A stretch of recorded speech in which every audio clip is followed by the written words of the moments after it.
This is Backstory, a podcast powered by the newsroom of The Ithaca Voice.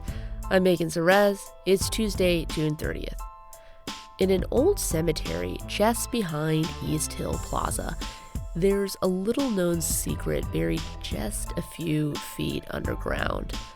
As we speak, they're sleeping underground by the millions. Not zombies, not vampires, but native ground-dwelling bees. Cornell University researchers believe it's the largest and oldest population of these bees anywhere in the world. That's this week on Backstory after a short break. Stay with us. Backstory is supported by Cayuga Health and Arnott Health, members of Centralis Health, connecting our community with accessible, compassionate care that's built around you. From same-day appointments to long-term wellness support, Centralis Health helps you stay healthy and informed. Learn more at centralishealth.org.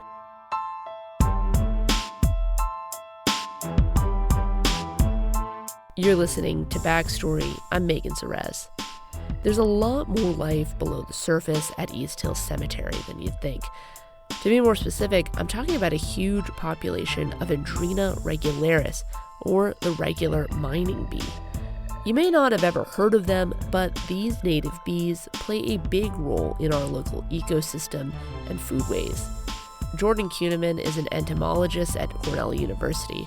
He's been studying this population of bees and how cemeteries, of all places, often get a second life in supporting the pollinators and biodiversity we all rely on. Thanks so much for being here, Jordan. Thanks for having me, Megan. Really quickly, could you just introduce yourself, tell me a little bit about your work, what you do on a day-to-day basis? Yeah, so my name is Jordan Kueneman. I work in the Department of Entomology at Cornell, Brian Danforth, and I'm a research associate that is running a project on ground nesting bees. I know you do a lot of different work and a lot of different outreach as part of your research, and you have a band, and you do so many cool things. But today we're going to talk about one of the largest, oldest recorded populations of ground nesting bees in the world, which is right here in Ithaca, and it happens to be in a cemetery across the street from East Hill Plaza. Yeah. Can you tell me a little bit about how your lab found this particular population of bees in the cemetery? Yeah, so it's just sort of serendipitous. One of our lab members, Rachel Fordyce, was walking home from work, and a shortcut on her way home was through the cemetery, and just walked right through and was like, whoa, what am I seeing here? There's a lot going on here. Could you tell me a little bit about this population of bees? Like on a sunny day, describe what it looks like when you walk past there. Yeah, I guess you might describe it as kind of a sea of bees, a sea of activity. Wow. You've got this swarm that's sort of low-flying, and it's quite mesmerizing. Yeah, you showed me. We went to the cemetery, and it was really cold. Yeah. As you said, the bees know when it's too cold to be out. Yeah. But yeah, this video that you were showing me, it truly is mesmerizing. It's like they're all dancing. Must have been like tens of thousands of them just in that single frame, right? Yeah. Yeah. When people think of bees, I think people think a lot about European honeybees, which are very different from these kinds of bees. Can you just sort of describe what these bees look like? Yeah. Well, I think it's probably most important to provide a little context. And so there are over 20,000 species of bees worldwide, 4,000 species of bees in the U.S. And 65% of these or more are ground nesting species of bees. So they're not making homes in cavities and trees and stuff like we sort of visualize or in the walls of people's houses, but rather they're making nests underground. And these particular bees that we're referring to at the cemetery, this is Andrina regularis, is the dominant bee that's there. And there's sort of this tan thorax with a very dark abdomen. They don't have those like yellow stripy things like people's sort of platonic idea of the honeybee. I always see that sort of, drawn out, and I'm like, well, the honeybee doesn't really look like that either. That is true. Of course, there are multiple species of honeybees. Yeah. Most bees, in fact, are solitary bees. So if you take all the solitary bees and you take the bee parasites of those solitary bees, which functionally have a solitary lifestyle also, makes up over 90% of all bee species. That's crazy to think that like the bee that everyone thinks is the standard bee. Yes, is the anomaly. And it is the diversity of bees that we're trying to teach people about because they provide diversity of functions in the environment. Ithaca is so beautiful in that every 2 weeks you're watching something else bloom. Yeah. And so every 2 weeks there's also different bees kind of engaging in that process. And so it's a process that plays out from spring through late summer into early fall. And there's different bee species that are picking up the mantle of pollen collection and pollination services along the way. These bees that you guys are studying are also fantastic pollinators as well. Absolutely. Our native bees are much better pollinators of a lot of our early spring crops than the high-value crops such as apples and pears and cherries. And you need diverse bees to fill that ecological niche. That community of bees provides the opportunity for really robust pollination where you'll get better fruit sets. You get bigger fruits, better fruit. If people ever go out to this cemetery to look at this population of bees, there's a pretty short window for them to actually go and do that. That's right. Most of their life history they spend underground. So they are only in their adult flight activity reproducing and gathering resources for the next generation for several weeks. If you could just describe what it looks like at the cemetery, and it was so interesting because it's once you know what to look for, it's you can't stop seeing them. Right, yeah. Yeah. You might think you'll see a lot of bees flying up around your head, but no, typically all the activity is lower, closer to the ground. And also, we should say that these bees, they don't sting. Yeah, these are nice gentle bees. You don't want to grab every bee you see. But if you're in their area, they'll be flying around you. You're completely safe, and there's no need for worry. Yeah. What do their nests look like? Yeah, so what you're looking for are little entranceways into the ground. We call these tumuli. They're generally about the width of a pencil. And often they will be associated with a little mound of dirt that's eroding away, but not always. Some species will nest a few inches deep, and other ones will nest many feet deep. Each individual that makes a nest is a female, because only females will make nests. And they have all individual nests, but they're right next to each other. One of the things that you had mentioned is that these bees play a pretty important role pollinating the apples in the nearby Cornell orchards. Yeah. But they weren't nesting in nearly anywhere close to the amount of density in the actual orchards. Right. They really like to hang out in this graveyard. It's almost a little morbid, right? That there are these ground-dwelling bees that dig pretty deep in a cemetery where there are other things buried. Yeah, about that same depth. Yeah. So there's a lot of other places that bees could be living in this area. Right. Why would bees live in a cemetery like this? Yeah, in this case, we think that it's a pretty ideal environment for them, a sandy, loam environment that can go quite deep, deposited from old glacial events and large movements of water in the past made these areas, these high areas, that are then well-drained now and have the right texture requirements for the bees. One of the things that I really like the way that you described it is it so happens that some of the things that are really good for human graveyards Right. Before we had backhoes and all of that also happen to be really good for bees. Right, yeah. If you can dig a hole and it doesn't collapse, then it's pretty consistent and easy to dig. That can be helpful for a bee. And for people who want to, bury their dead. Yeah, that's right. And they're peaceful places. There's not a lot of disturbance that is going on, but yet there's sort of a continual mid-level disturbance. Having that consistent mowing year after year after year allows for the bees to accumulate year after year after year.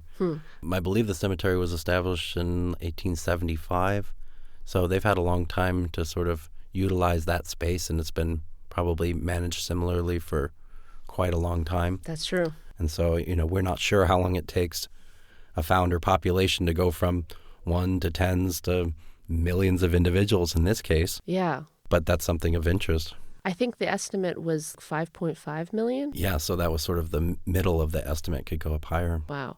How do you estimate the population size? Yeah, there's a number of ways. In this case, we were looking at how many bees emerge from a square meter, averaging that across a number of collections that we did, and then extrapolating out to the area of the cemetery. To put that in perspective, at least at that middle range, we were looking at over 200 honeybee hives worth of bees if we look at the biomass, it was up to one woolly mammoth's worth of biomaterial just from the bees. Whoa. So if you put all those bees together, Yeah. it's a woolly A mammoth? woolly mammoth, yeah. That's crazy. Yeah, exactly. So I think of some of these, biological resources are sort of hidden biology in our neighborhoods. And what's great for people that are excited and able to experience this biology that's just happening all around us is that once you create that search image, you can go out to other places and make similar observations. I know. I think like after you showed me, when I walked home the other day, I was just looking at the ground to see if I could see anything. Yeah. It seems to make more sense for bees to nest closer to where their food source is. But in this case, you found that they were willing to fly the extra distance to have a more optimal nesting area. Why not nest in the orchard? Well, that's part of what our work is trying to uncover, is really why bees nest where they do and what allows them to be successful through time. Right now, we do that by locating ground nesting bee aggregations across space. Are there certain environmental attributes that have to come together in order for it to be a successful nesting place, especially through time? So I think it's some of the things we spoke about with regard to the soil texture, but there's other attributes such as the slope. What is the landscape cover around the site? What other risk factors do they have? We're really trying to learn where bees are nesting and have a community of people come together to help us answer questions about where they're nesting, including how those populations may change through time. So we do this through a community science project called Project Ground Nesting Bee, and we help them identify their bees, and then we ask them to look at the density, the area that they're nesting, whether or not there's internesting bee species. Then people can help us to understand what happens year to year. Was there any event that may have changed or help explain an outcome in a population's trajectory, such as the use of insecticides to knock down ants or some unintended consequence that would affect the bees? And we're trying to piece that together. And we're taping this on May 1st. So when we were walking around, kind of colder, and it had just rained the day before. And even just like the rainfall and how early the ground starts warming up and stuff, I imagine that can have some impact on their activity and their success. Yeah, I think they enjoy the ability to get out of the ground early, get going early on opportune days. Yeah. So they got a lot of things to consider when they're figuring out where they want to set up their homes. Yeah. One of the reporters here, he spoke to some farmers who had mentioned that there were some late freezes that impacted some of the flowering of their apple trees. I can imagine that something like that, like a late frost, could really impact the next population of these bees. They have such a short window to... Right, yeah. And especially in terms of their floral resources. And some bees are what we say more polylectic, as they can utilize multiple floral resources, whereas others are more oligolectic in that they are maybe... They're like picky. They're picky, yeah. Or associate with a certain genus or certain group. Well, okay, so for people who want to get involved, and I know you are also very encouraging that people should get involved. Yeah. Anyone can help out. Just to give an idea of how easy it is. You don't have to be anyone special to get involved in this. Yeah, well, there's a number of ways that people have come to join the project. Sometimes folks actually have aggregations of bees in their yard and they want to know what's going on, and they don't have the context yet. Yeah. And so that's kind of always exciting because you're like, wow, you're going to be directly involved because you have to be. You're right there. So people come towards this project from all different angles and for different reasons, but they can easily engage with us and become participants in learning basic biology of bees, in protecting bee populations where they live, where they care about. And all that information can come together to help us manage bee diversity across the landscape in ways that hopefully will be sustainable and allow for resilient bee diversity into the future. So how often do you remember like the last time that you ended up reaching out to somebody who, just a regular person, observing something and noting it, the last time that really helped, your research? Every day. Every day? Yeah. Wow. Every day we're reaching out to people, following up on observations. But it's the only way to study bee populations at scale. Yeah. And the only way to do so through time is to build those connections with the observing community. Yeah, people like you and me. And so that's how it happens all over. So, this is one of the largest and oldest that we have been able to report on or that anyone has made note of. But there are many more out there, and we're finding them all the time, really large aggregations all across the country and across the world. What are some of the other large populations of bees that people could just check out if they're listening to this? So first of all, there are numerous aggregations occurring in cemeteries in Tompkins County, and even just below Cornell, there's another cemetery that's got multiple smaller aggregations, but they will add up to be quite significant. So they're all over. The Frisbee Golf Course has got a couple large populations of ground nesting bees that we keep an eye on. There you go. Just go play some disc golf. That's right. Go check out some bees. That's right. It's a good time. Uh-huh. So Cornell is such a huge part of just, life in Ithaca, the economy of Ithaca. And last year, there was a little bit of a threat to some of the funding from the federal government. And I know that there's still a lot of uncertainty around that federal funding. Has that turmoil impacted your work? Well, I think I know when not to wade into deep water, but I will Yeah, say smart. that, biodiversity research demands, more support. Conservation work and research is always hard to fund, but this work is imperative for our futures. We need to know where these guys are. We need to make sure we're not damaging the resources that we all rely on for the next generations. And there is that direct benefit. These native bees are doing the pollination that provides a very large economic resource in New York, and with regard to apple and other high-value agricultural products. And we all eat and enjoy that as well. So we're hopeful that we'll be able to keep the support going for projects like Project Ground Nesting Bee.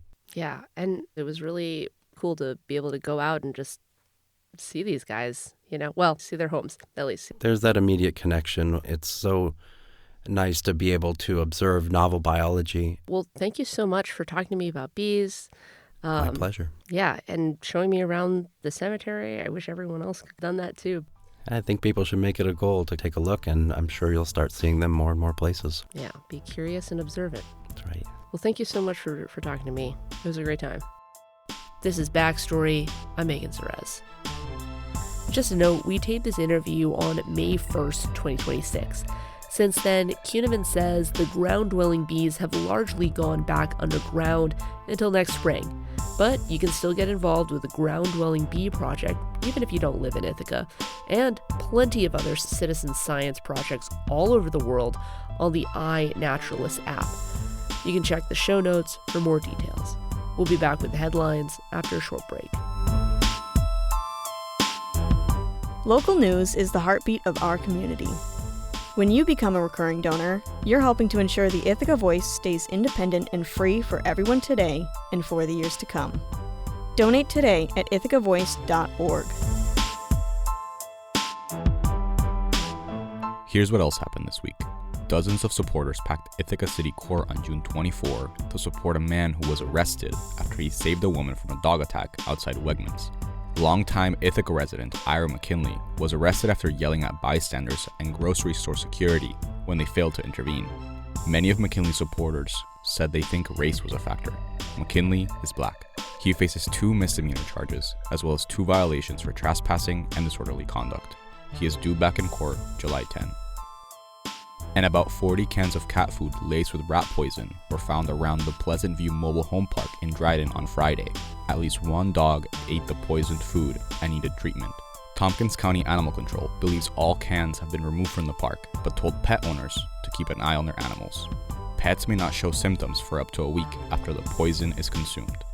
And construction is underway on a $13.8 million project to repave and upgrade intersections along Route 13. Crews will resurface most of the roadway between Ithaca and Dryden.